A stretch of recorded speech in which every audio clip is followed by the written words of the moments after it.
Hello and welcome to the Shifts and Pucks News Pack for Thursday, October the 27th. You can follow us on Twitter at Shifts and Pucks, Facebook.com Shifts and Pucks, YouTube.com Shifts and Pucks, Twitch.com Shifts and Pucks. Subscribe wherever you get your audio, as well as on the Area 51 Sports Network.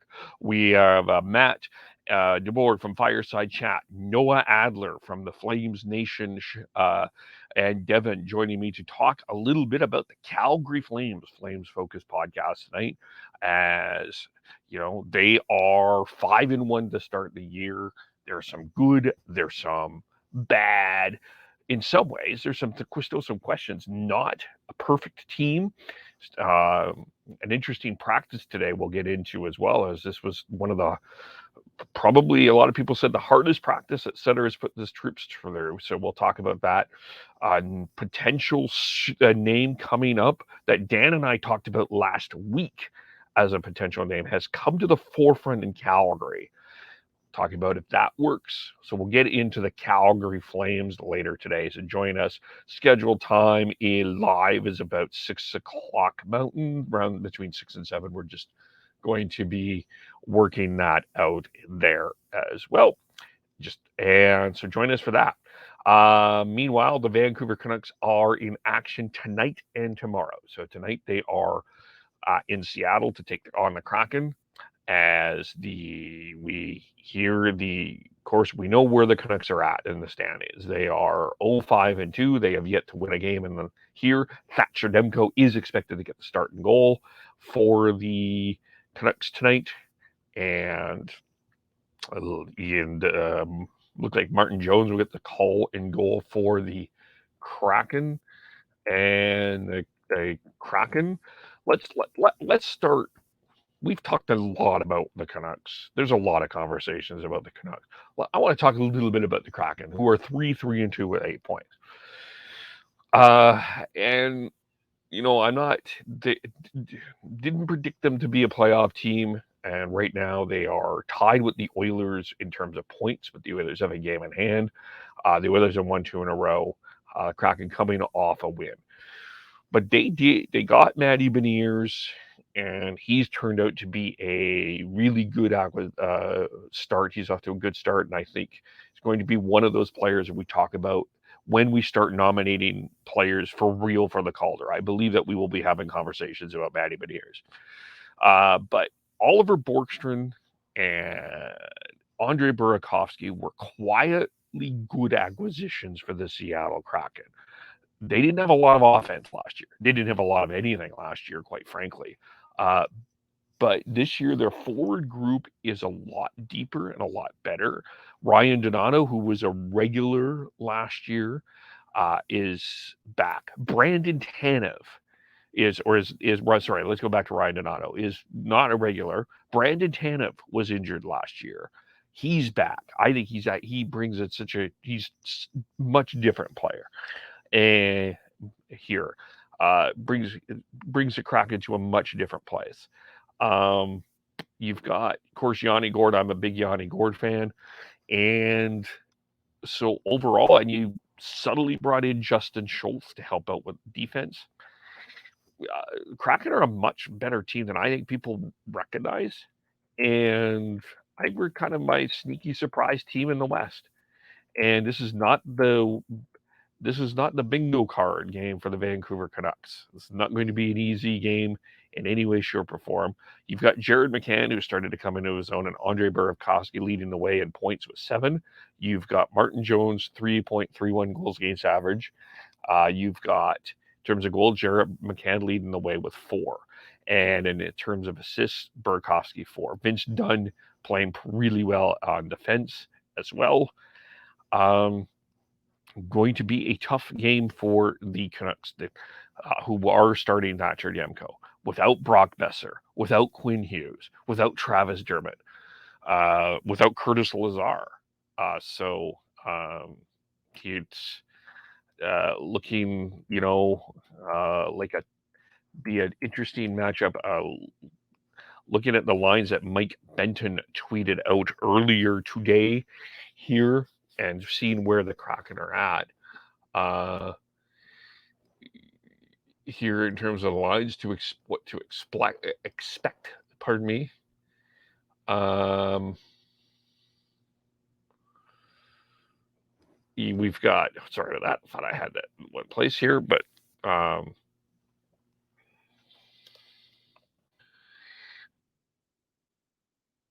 you've got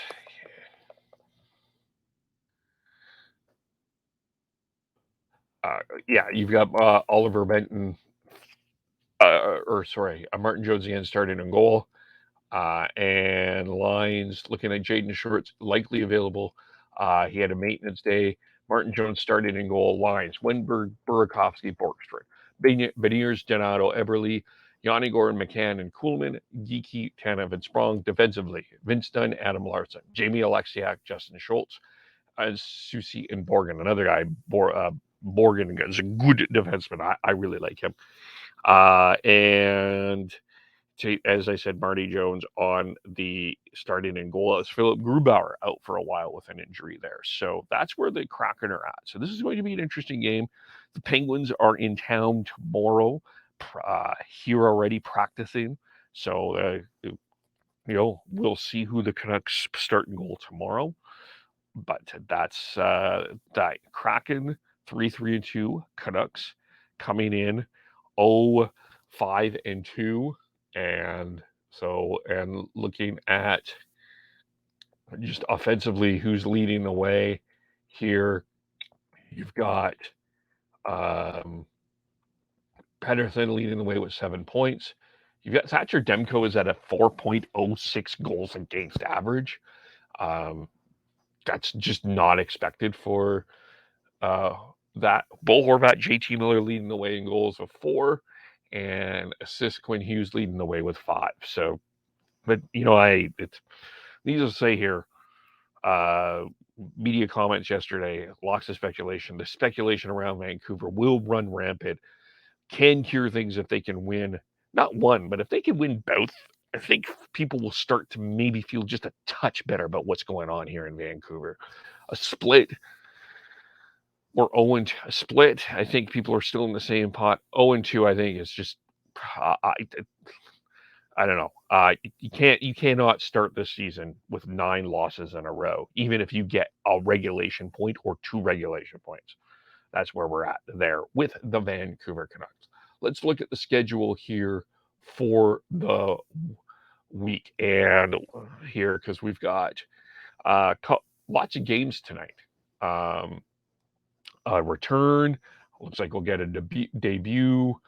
And also, so we get Detroit taking on Boston tonight. And Boston's off to a great start this year. Boston, I think a lot of people were counting out, including me, counted Boston out. But they're getting Brad Marchand will play tonight. Head coach Jim Montgomery said he will not play in back-to-back games, but he will be back tonight. They come in first in the Central, 6-1. Detroit coming in with a record of 3-1-2. So Detroit in a very competitive right now early Atlantic Division because you have Ottawa taking a step, you've got Buffalo taking the step, and you also have Detroit taking a step. So that's where we're at for that. Billy Husso expected to start for Detroit, and it looks like it will be Jeremy Swayman starting for the Boston Bruins. Florida Panthers taking on the Philadelphia Flyers. Flyers, by the way, did get some bad news about Sean Couturier. Back not hurt, injuries not progressing.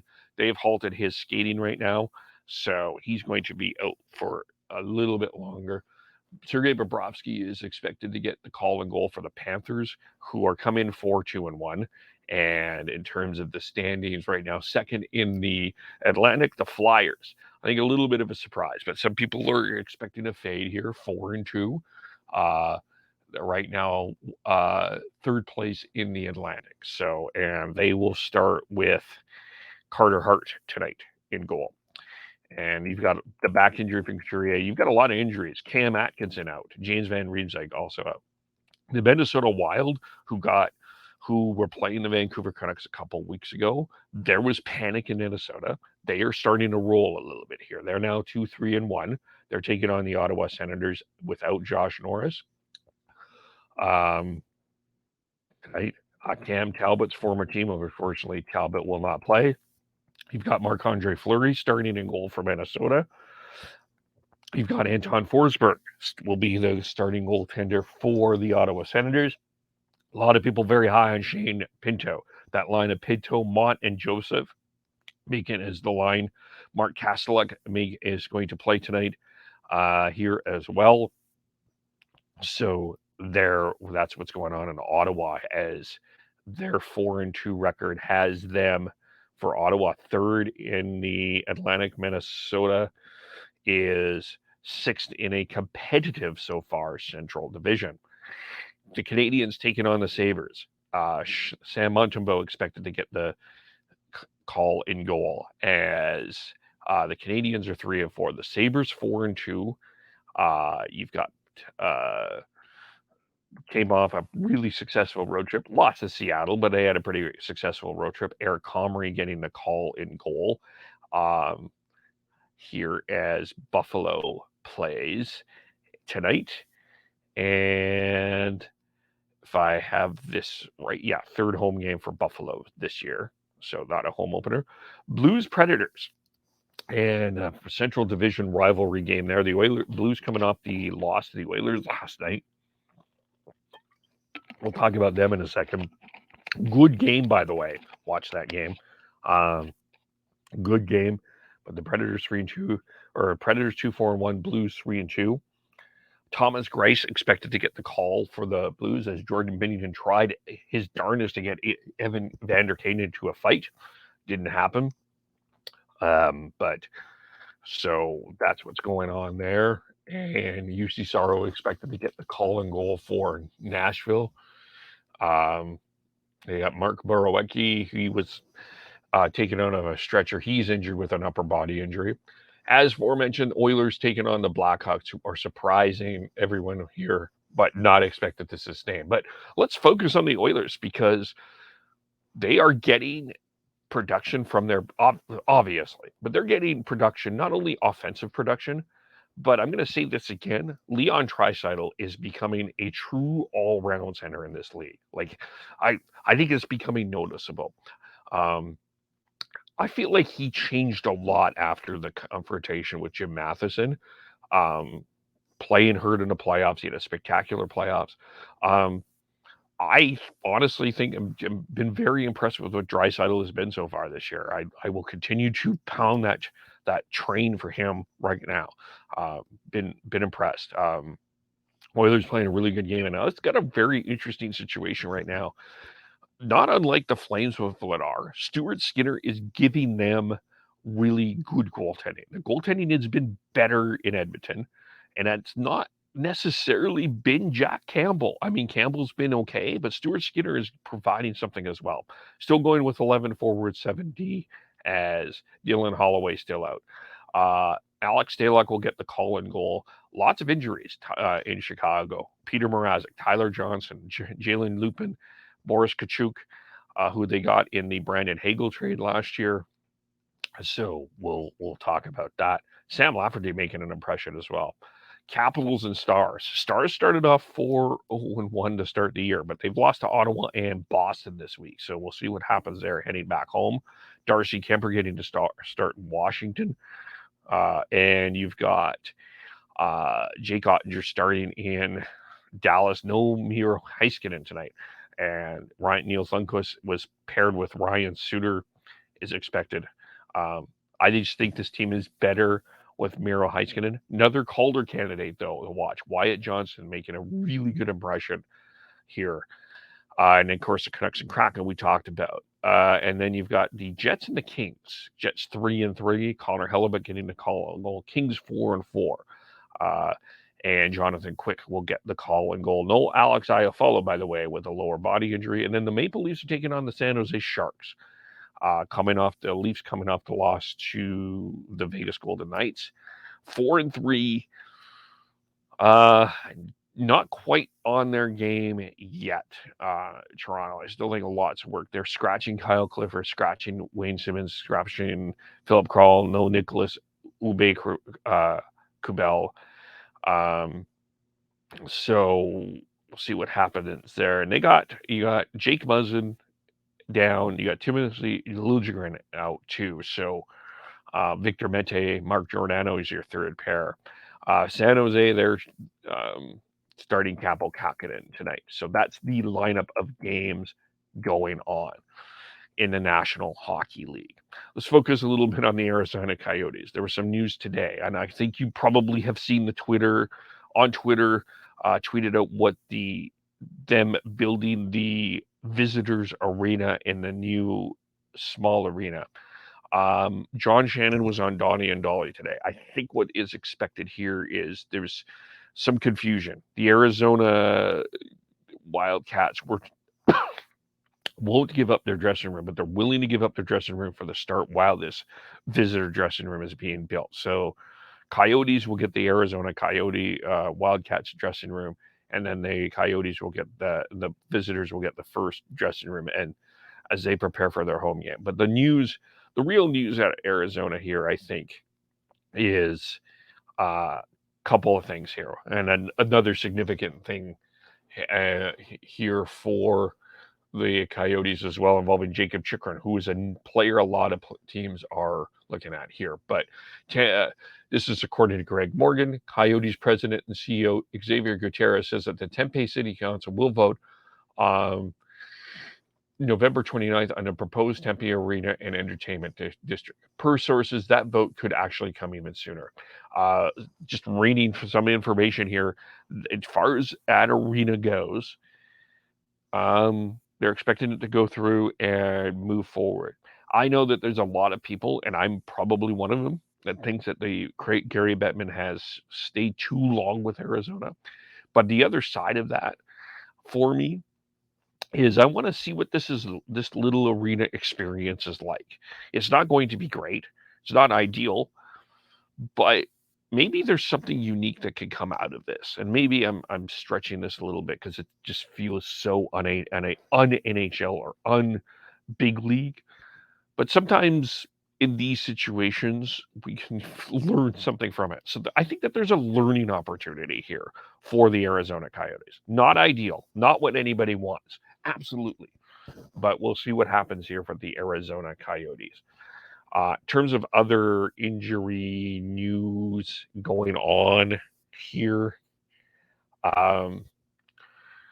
Eric Stahl could make his debut tonight for the Florida Panthers, by the way, and Owen Tippett and Rasmus Ristolainen is expected to be back in the lineup for the Flyers. And Sabres defense Henry Yokoharu, he got hurt in the Calgary Flames game last week. Matthias Samuelsson got hurt in the Vancouver Canucks game last week. They're both placed on injured reserve. Samuelsson signed that 7-year, $30 million contract at October 12th before the season started. So that's a significant one. Tyler Johnson placed on injury reserve, right ankle injury. Mark Kastelik signed a 2-year, $1.67 million contract with the Senators Thursday. 23 years old, 2 goals in 6 games, expected to play tonight as well. So that covers the NHL. Let's look at the WHL here, as we've got a couple of things here going on in terms of the games tonight. Just one, we've got the Vancouver Giants in Edmonton to take on the Oil Kings. Speaking of the Oil Kings, and just back to the Arizona Coyotes for a second, another potential Calder name to put in this list is Dylan Guenther. Dylan Guenther's having a strong season for Arizona, and he could still go back to the Oilers or the Oil Kings, but Dylan Guenther having a really good year there for the Coyotes so far this year, and it could be interesting to watch what happens to him as an exciting player. A lot of people looked at him and maybe saw some international competition with him and didn't like him, but 3 points in 5 games for the Coyotes. But he's showing something. And I think if for those that watch Dylan Guenther on a regular basis, not just in the international events, I think they're really high on him. So one game in the WHL, and one other thing, uh, Joel Martin, I think, and we talked about this yesterday, but I wanted to bring it up again. Joel Martin and Jason Payne, Kalamazoo Wings taking on the Cincinnati Cyclones. Uh, Historic event. It is believed that the ECHL, this is the first time that two black head coaches coached against each other in North American professional hockey history. And the Cyclones won that game. And so Martin coaches the Kalamazoo Wings, Jason Payne with the Cincinnati Cyclones, and Martin was a former WHL goaltender. So that's that. And one other thing I did want to mention here, let's update you on what's going on with Hockey Canada. Uh, so they have signed up today with a sports integrity commissioner here. So Hockey Canada said it's now a full signatory to the Office of the Sport Integrity Commissioner, and all complaints of abuse, discrimination, and harassment at the national level will go directly to that office. Of course, they're expecting sporting bodies to have until April 23rd, 2023 to sign up with the Integrity Commissioner. Natasha Johnson, Vice President of Sports Safety with Hockey Canada, said in the statement, today's announcement is an important step in working towards ending a culture of silence that exists in corners of our game. And this was according to Sporting Minister, Sport Minister Pascal St. Onge said this week that sporting bodies have until April 2023 to sign up with the new Integrity Commissioner. Not only Hockey Canada, there are issues. If you're following the soccer, there's some questions about the behavior on a number of levels there as well. Not necessarily in terms of how the financing is being handled here. If you're following Canadian soccer, there have been a lot of issues. Of course, they had to postpone some games, friendly games, due to finances there. It's a financial issue, but things have to change on a number of levels around our national teams. So, and also, according to Rick Westhead, in regards to the next time the Heritage Committee will meet with Hockey Canada, they have subpoenaed Bob Nicholson to answer some questions, and the belief will be November 15th. Just according to the tweet, Hockey Zemp executive Pat McLaughlin, former Hockey Canada CEO Bob Nicholson will be that. So we'll keep an eye out on that as well. So that is the news for today. Again, a reminder tonight, Flames podcast. Noah, Matt, Devin, and I will chat Flames. See whatever else goes on. You can follow us all individually on Twitter. Tyler, TNOBLE. By the way, Tyler at the game tomorrow, Pittsburgh and Vancouver. So we'll get a perspective from him live of what's going on in at Rogers Arena. Sean Beardy, Connect 03. Get well soon, Sean. Chris Schneid's, SCHNEIDZ. Roads are rough around British Columbia with the weather. Take it easy. Devin, I know you're busy. Gord Howe09, give him a follow. Give Fireside Chat a follow. IMKEVOLE, Shifts and Pucks, Facebook, YouTube, Twitter, Twitch. Subscribe wherever you get your audio, as well as on the Area 51 Sports Network. Thank you for watching. Thank you for listening. We'll talk to you all very soon. Bye for now.